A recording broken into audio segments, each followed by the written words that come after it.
Welcome to Decision Vision, a podcast series focusing on critical business decisions. Brought to you by Brady Ware & Company. Brady Ware is a regional, full-service accounting and advisory firm that helps businesses and entrepreneurs make visions a reality. Welcome to Decision Vision, a podcast giving you, the listener, clear vision to make great decisions. In each episode, we discuss the process of decision-making on a different topic from the business owner's or executive's perspective. We aren't necessarily telling you what to do, but we can put you in a position to make an informed decision on your own and understand when you might need help along the way. My name is Mike Blake, and I'm your host for today's program. I'm a director at Brady Ware & Company, a full-service accounting firm based in Dayton, Ohio, with offices in Dayton, Columbus, Ohio, Richmond, Indiana, and Alpharetta, Georgia.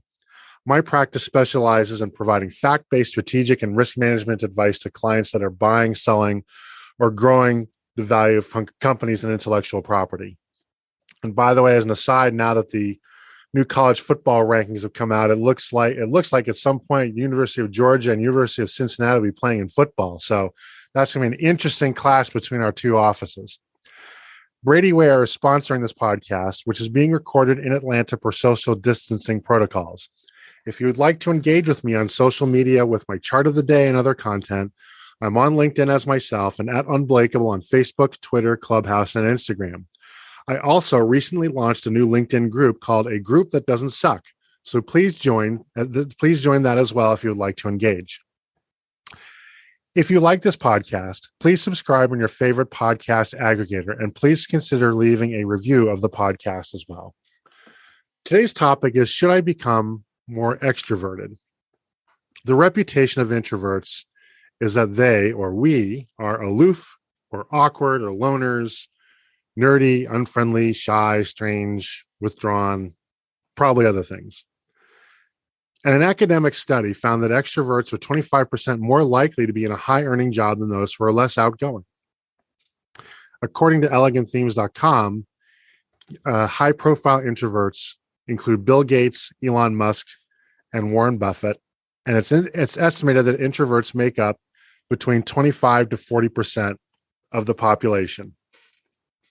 I wonder if that's even understating the number of introverts, because I bet you a lot of introverts don't respond to the surveys. They probably don't answer the phone. But anyway, I guess that's a sort of selection or survivorship bias there. And I'm interested in this topic because I'm an introvert. I'm not the big outgoing guy for sure. And I work in a pretty introverted industry in accounting. And the joke is, you can tell if an accountant is extroverted because they're looking at your shoes when they talk to you. And I can tell you for sure that, my wife's biggest fear with me is not that I'll cheat on her or anything like that. First of all, I don't have the time management skills. She knows that for sure. There's no way I could lead a second life. But her biggest fear is that I'll be selected for the Mars mission, because being put into a spaceship by myself for 2 years and there's no real-time communication, there's 20 minutes in between transmissions, I'm like, in, baby, sign me up. Except they don't need old fat guys for the Mars mission. So it's unfortunate. I'm not likely to be a candidate for that. So this should be an interesting conversation. Joining us today to help us with this is Ray Abram of TechCXO. Ray knows what it's like to overcome introversion and lack of confidence. As a self-proclaimed super shy kid, he has risen out of mediocrity to find the success he previously only dreamed about.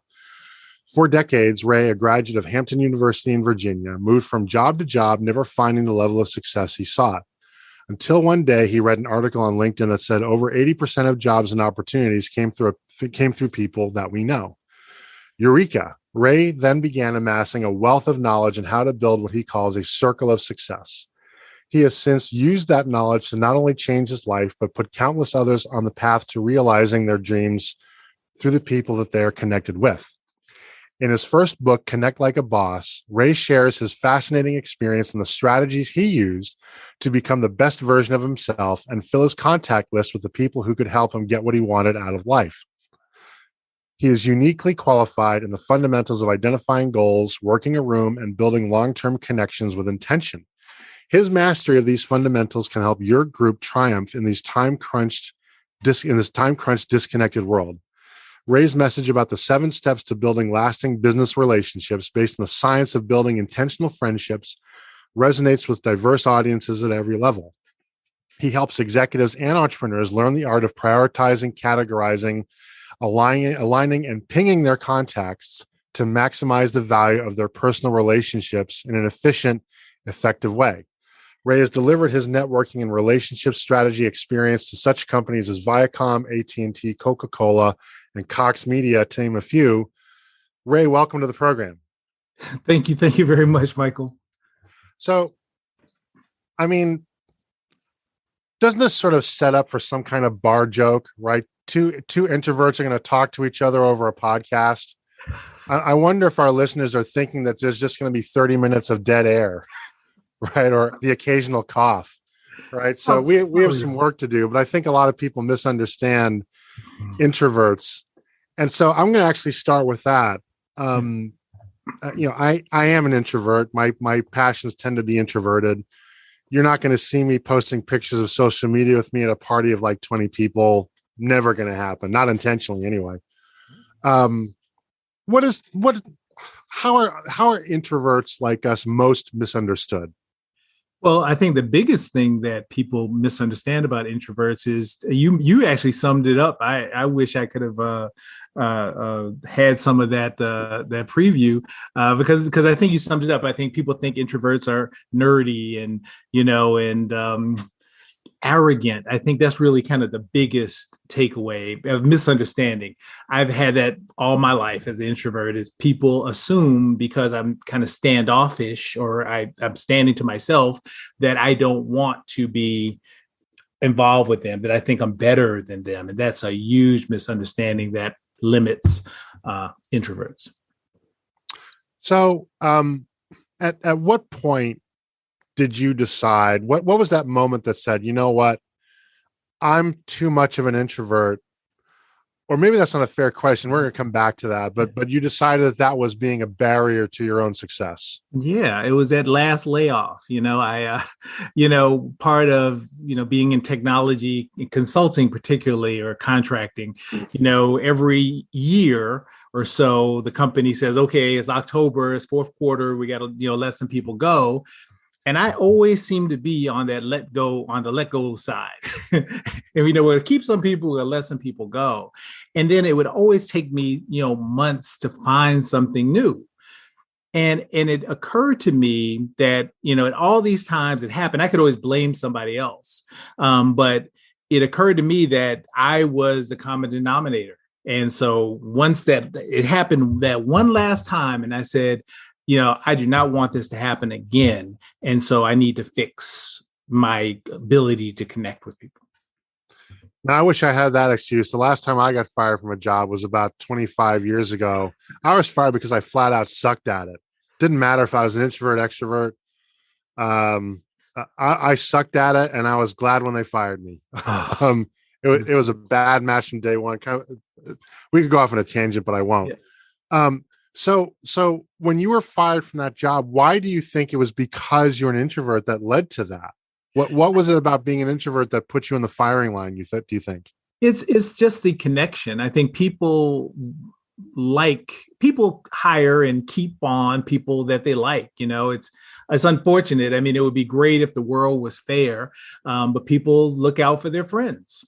And I wasn't good at making friends. I wasn't seen as that guy that, well, we can't let Ray go. Everybody loves Ray, and while I'm a very nice guy, very personable, I do my job. I wasn't good at building that connection that would make a manager, as they're going through their list, I got to let 20 people go. I can't let Ray go, so I wasn't good at that. So, what are some signs that, somebody listening to our podcast, I mean, I wonder if there's a demographic that people who are introverts are more likely to listen to podcasts. I'll bet you they are. But let's say for a second that somebody's listening to this podcast and they're trying to self-diagnose, right? Am I an introvert? And more importantly, am I an introvert to the degree that it's starting to get in the way of my success, right? What are some signs what are some signs that I can make as a self-diagnosis to start taking stock and say, hey, this is something that maybe I need to make a look at changing or adapting my environment to. Right. And it's really comes down to happiness, right? There's nothing wrong with being an introvert. If you're happy, right? If I think you mentioned, if they put you on a space capsule for 2 years, you didn't have to talk to anybody, you'd be ecstatic. However, if you're suffering, right, because you're not getting invited, I think the thing too with introverts is that we crave to be invited. We just don't want to go, right? So as a human being, you crave connection. And so that kind of feeling like you're not fitting in, feeling like you're in bad relationships because you feel like nobody else will even be bothered with you, and so you become unhappy, and it feeds on itself, and then that unhappiness kind of, you get the Schlepp effect, and you start to push people away. So you don't get what you want in life because you aren't good at connecting with people, and that leads to unhappiness, if that makes sense. And you bring up kind of, you want to be invited, but you don't want to go. There's a certain level of empowerment that comes with that too, isn't there? Yes. Right. Yes. I mean, that does put you'd rather be in the position of saying, I appreciate it, but I'm going to sort of hang back, as opposed to not being invited at all. You wind up in exactly the same space, but the path by which you get there makes the difference, doesn't it? It absolutely does, because when you look at social media, and that made it even worse. It was already bad. FOMO was a thing back when we were kids. However, it's really in your face, and you look and you see your quote unquote friends are out having a good time and enjoying themselves, and nobody thought to call you, right? Or it was the event of the year, and you didn't even know about it. And that can lead to, FOMO, for lack of a better word, but you still may not go even if you knew, but that feeling of not being invited is hurtful. And it's not just FOMO, it's actually just MO, right? You're missing out. It's not just fear of missing out. You're actually missing out because you're not plugged into the network that makes you aware of those things. Yes. And there's only a certain amount by which people will go that far out of their way to make sure that you're plugged in, right? You got to kind of meet people part of the way, if not halfway, maybe at least a quarter of the way, right? Exactly. So, how your personal experience was about losing jobs, but now you're sort of more on the top of the org chart, if you will, right? So you're not going to lose jobs anymore because of your introversion. From where you sit now, where does the introversion, extroversion divide kind of play into how you conduct yourself and how you gain success in your professional life? Wow. So I think, and I know that this question comes up a lot, right? How do I become more extroverted? And so that's the one thing I do want to clear up, is that it's not about becoming extroverted. It's about understanding your natural tendencies. Like, I'm left-handed, right? And when I was little, everybody wanted me to write right-handed. There's just certain things we have natural tendencies to, but you adapt and you say, for me, it's about understanding I don't like large crowds. I don't like speaking up when I'm in a group of 20 or 30 people, but I do very well with one-on-one.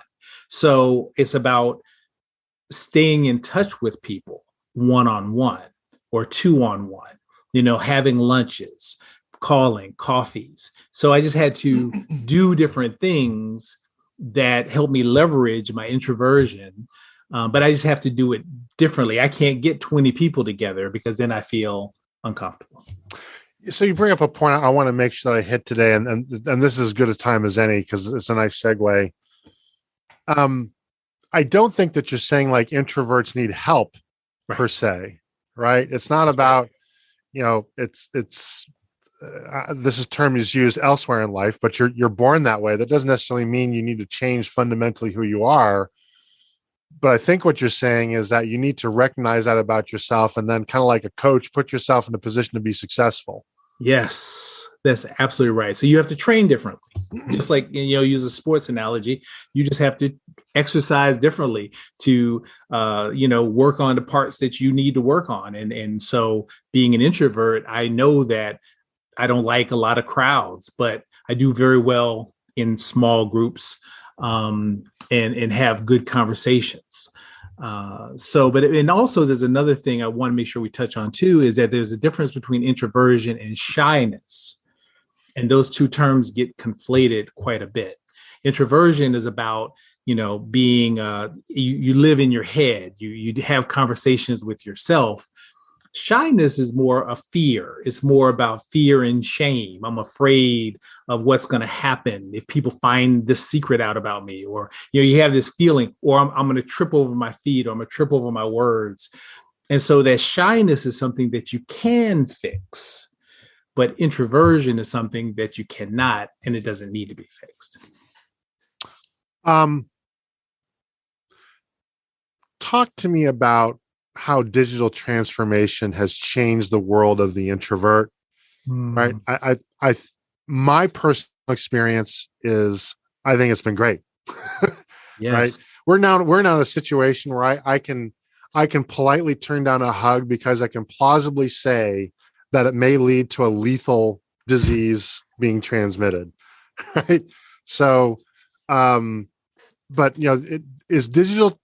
But I think it might be a two-edged sword, right? Talk about how digital transformation may be helping, but also may be hurting introverts. Yeah, I mean, it helps. To your point, it's a crutch.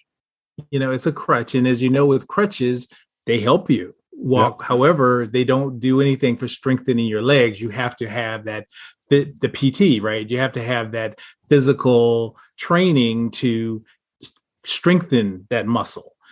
If you use this digital world as a credit, it's easy. However, it doesn't help you, because the world is a physical world, and you do have to be around people at some point. And hiding behind a screen, just to me, doesn't lead to a fulfilled life. There's pieces that are missing. There are things we are.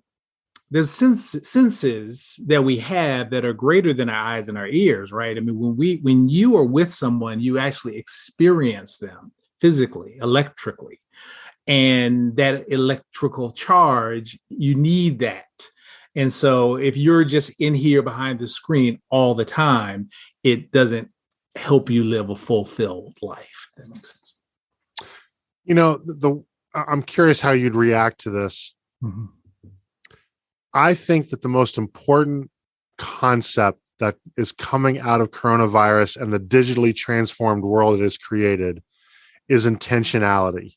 Mm-hmm. Is that everything we do now, you can't manage by walking around anymore. You can't bump into the water. Like I think the water cooler is a little overrated. I'm kind of like, what are you standing around the water cooler for? Get back to work. But in the same token, to manage our teams, to develop relationships, I think when people say you can't develop relationships digitally, I think that goes too far.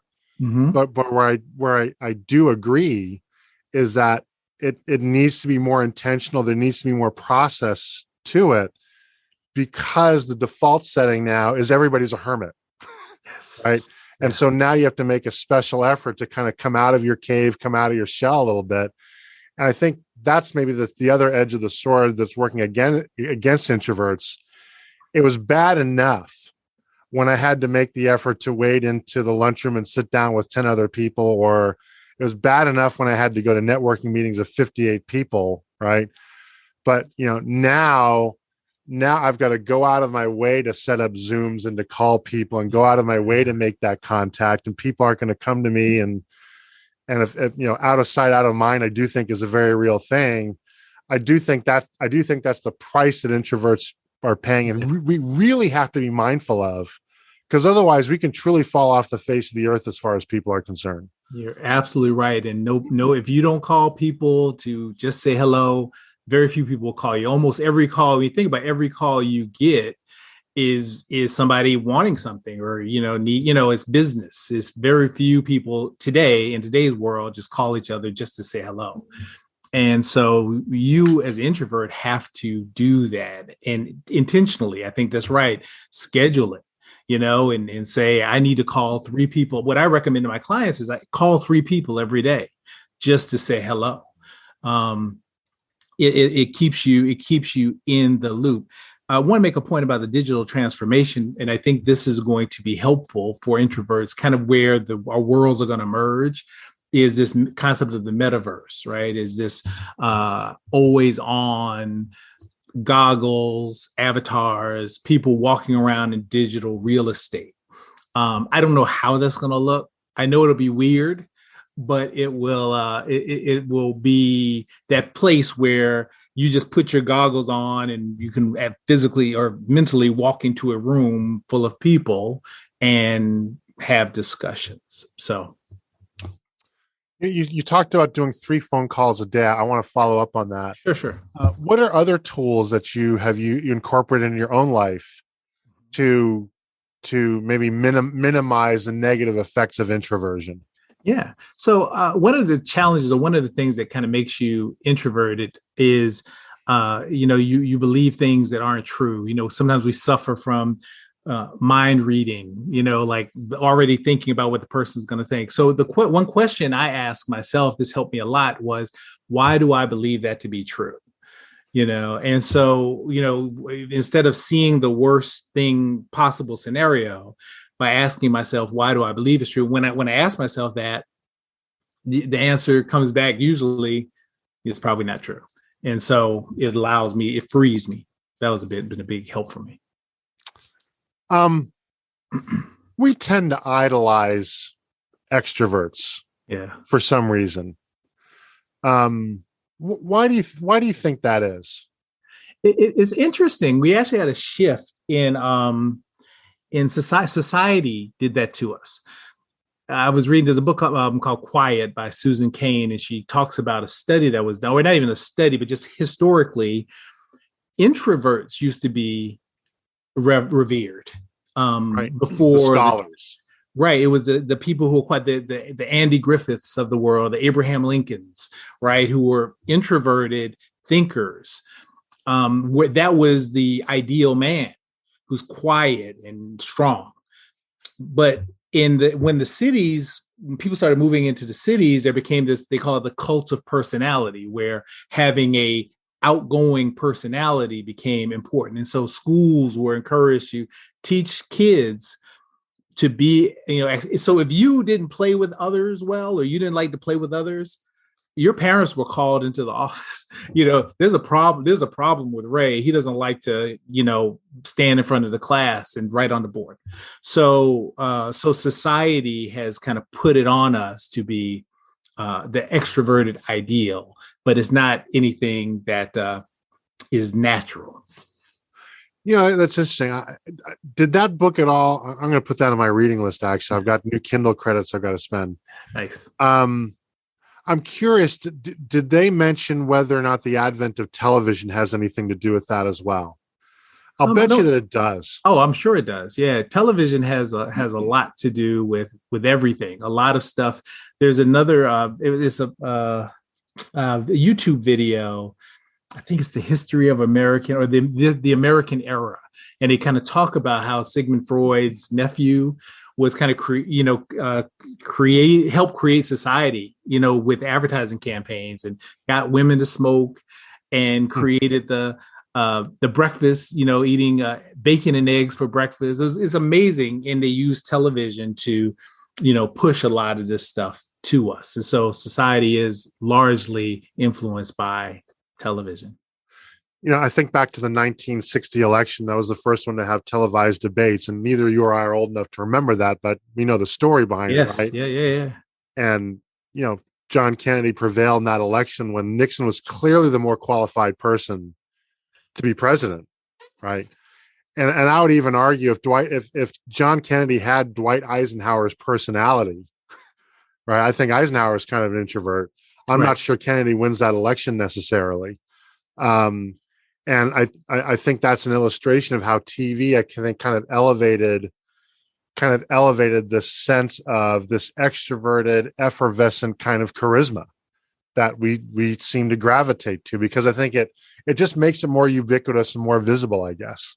Yeah, that those people are seen as winners, that people who are extroverted, again, it's the cult of personality, that people who have outgoing personality.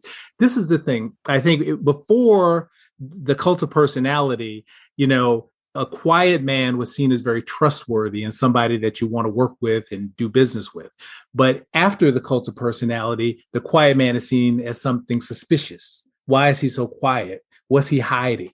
I don't, and so it's just a mind shift against quiet people. So yeah, and that brings up a question. I want to talk to you about that. Sure. Because I want to talk sales a little bit. Mm-hmm. And we think of the stereotypical salesperson as the slap you on the back, shake your hand, bro hug kind of person, whatever the younger salespeople do. I don't know. I'm a million years old now, but that's sort of the quintessential salesperson, right? And I think, and I know when I grew up, when I had my first jobs in finance, I was a number cruncher.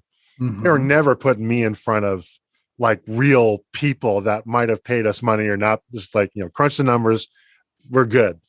But I kind of wonder now if the pendulum is kind of swinging back towards introverts now, because we're just so bombarded now with being sold to all the damn time, and now YouTube influencers have become a thing, and YouTube influencers are basically, let's face it, they're selling 24/7. They're selling themselves, but they're selling, right? And I wonder if the pendulum is sort of swinging back to the introvert that's like just saying, here's what I got. Would love to tell you more about it, but that's it. I'm not going to chase you down. I'm not going to hunt you down. Maybe I'll do one follow-up phone call, but I'm not. It's just, I'm not going to try to take you on a 3-day Bahama vacation or anything. Is it? Do you agree? Is the pendulum kind of swinging back our way in terms of preferred sales style? Yeah, it's swinging back to authenticity, right? So I don't know if it's an introvert extrovert thing, but it's about authenticity and trust, and being trustworthy. And so people are, like, to your point, inundated, and everybody's lying and extra in marketing. Marketing has gotten so good at selling you stuff that when you see someone who is just authentic, and to your point, not trying to overdo it, overstate what they're selling, then I think I think it's moving more toward authenticity as opposed to whether it's introverted or extroverted. That's a great point. I'm glad you corrected me on that, because, and that this shows my own bias, as an introvert, I will admit that I have an inherent distrust and bias against people who are extroverted. Right.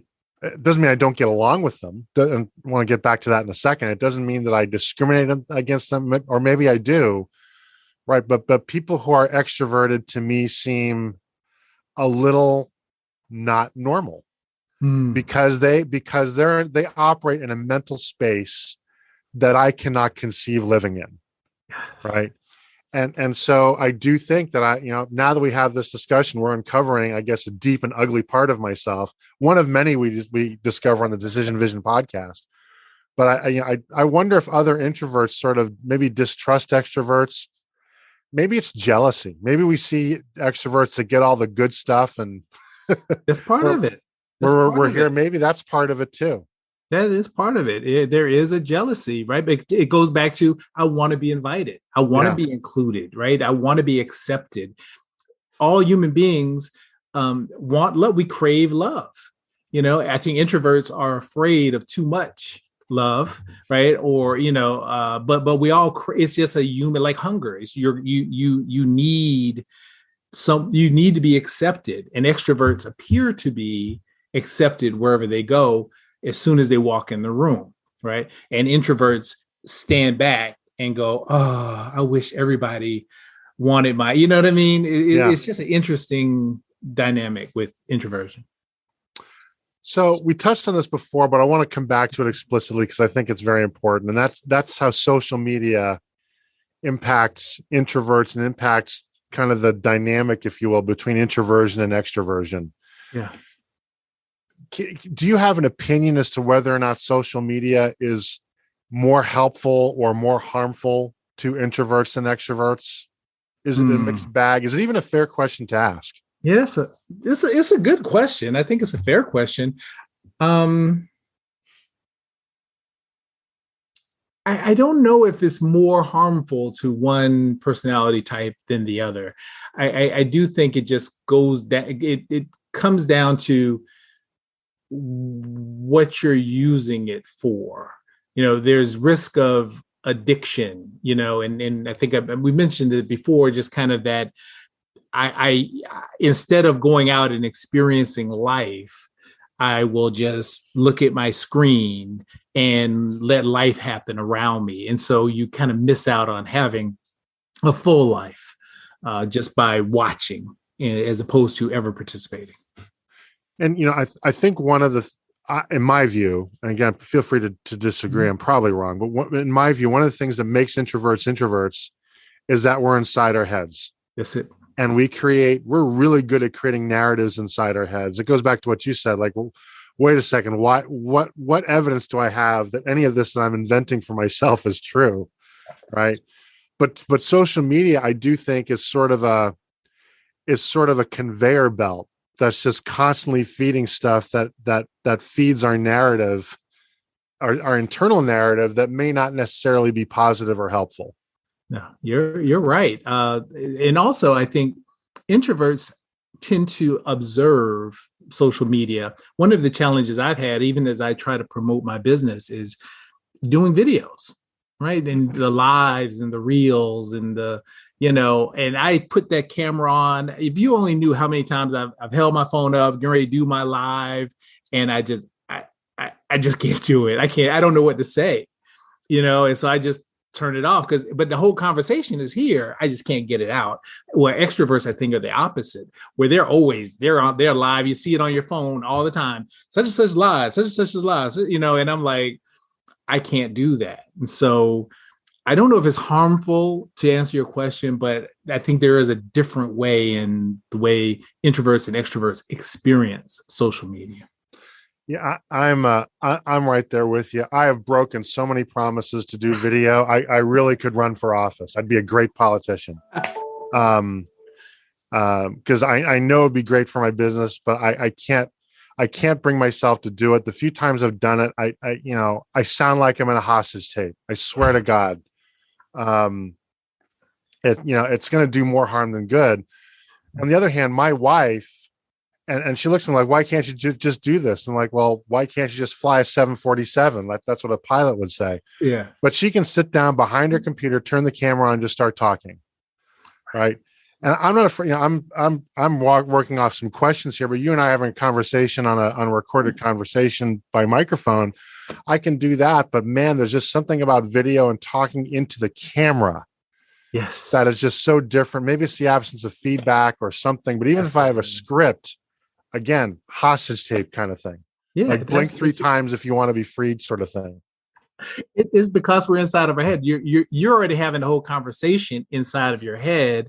And also there's this fear of saying the wrong thing or saying something stupid. That's what happens to me. I know that as soon as I start talking, I'm going to say something stupid or something not right. Right. And introverts do have a kind of, I think, more of a need to be right. We'd rather be right. We don't like to trial and error. We sit back and think about things for a while and then do it. And you probably experienced this, is somebody says something rude to you and you get the perfect response like 10 minutes later or after you get in the car. It's like that Seinfeld episode. That's exactly. You get in the car and you go, your mama, Right. So that's just that's part of just our personality. So, now you're in a position of business leadership. Mm-hmm. You must have given some thought to this. If if you're leading a team, running a shop company that's got a bunch of introverts in it, what can you do to give introverts a platform to unlock their full potential? How can a leader meet them halfway or more than halfway so they get a chance to fully contribute? Yeah, I think that's really just making people feel accepted, but it is tricky. It's tricky because introverts do like to, be on their own. So you have to, how can I say it? You have to encourage participation without insisting on it. It is a kind of a fine line because as introverts, even on a conference call, even on a Zoom call, I hate when I'm called out. Ray, what do you think about that? But I think if you encourage, if I knew what to say, I already would have told you. I would have told you. I wasn't holding back. Right. I don't have anything to say. So it comes down to just making sure that people feel that they're safe, because that's really what limits you is you don't feel safe to talk in this open forum. Because again, to your point, you're already imagining somebody's going to start laughing, or they're going to say, what a jerk, and why is that true? So you have to make sure people feel safe and included and encouraged to participate. I'm talking with Ray Abram, and the topic is, should I become more extroverted? Running out of time. I know you got another place to be, but I want to come back to what you just said, because I think, again, it really just gets back to intentionality, right? Extroverts, I think one of the things I'm learning from this conversation is extroverts benefit and like bumping into each other. Yeah. Right. Things happen because they bump into each other. Yes. Introverts still have contributions to make, but introverts have to be much more intentional about making them. And probably their peers who are less introverted need to be a bit more intentional about drawing it out of them, or giving them the platform, or as you call it, the safe space in order to do so. Yes. That's absolutely right. And it's not easy. Introverts and extroverts, in a team together, they need to work together, but it is challenging just because of the way people communicate. But as a manager, understanding the types, if I could, I would give everybody a psychological test. So where people are, because many people that you think are introverted are not, and vice versa. And so it's, you kind of got to understand this personality type in order to manage it effectively. Does it surprise you at all when people put out the names of introverts who are big time leaders, the Bill Gates of the world, the Warren Buffetts of the world? I don't know where they get Elon Musk. Calling Elon Musk as an introvert is a little bit of a stretch to me, but he doesn't know. I don't know him, so maybe he's totally different. But the guy smoking a joint on a video, to me, is not an introvert. He's not shy. He's not shy. He's not shy, and maybe that's it, right? So, does it surprise you at all that the founder of Microsoft, the founder of Berkshire Hathaway, is in fact an introvert? Not at all, because you spend quiet time thinking, thinking before you act, thinking before you speak. Just the fact that these guys are successful, and particularly when you think about what they're doing in technology and managing money. Warren Buffett talks about he reads 4 hours a day or something, I think. Yep. And, Bill Gates takes a week away, locks himself in a room with books and notebooks, so they've learned how to make it work for them.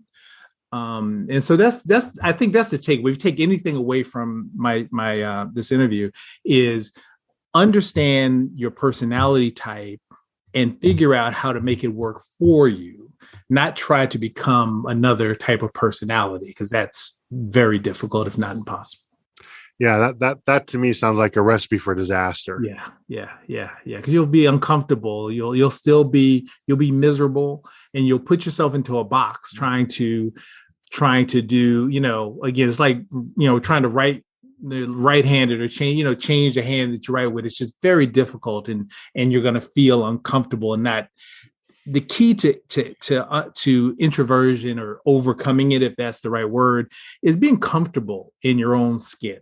Right? And so when you understand this is my personality, it's not it's not anything wrong with me. This is not limiting. I'm not sick.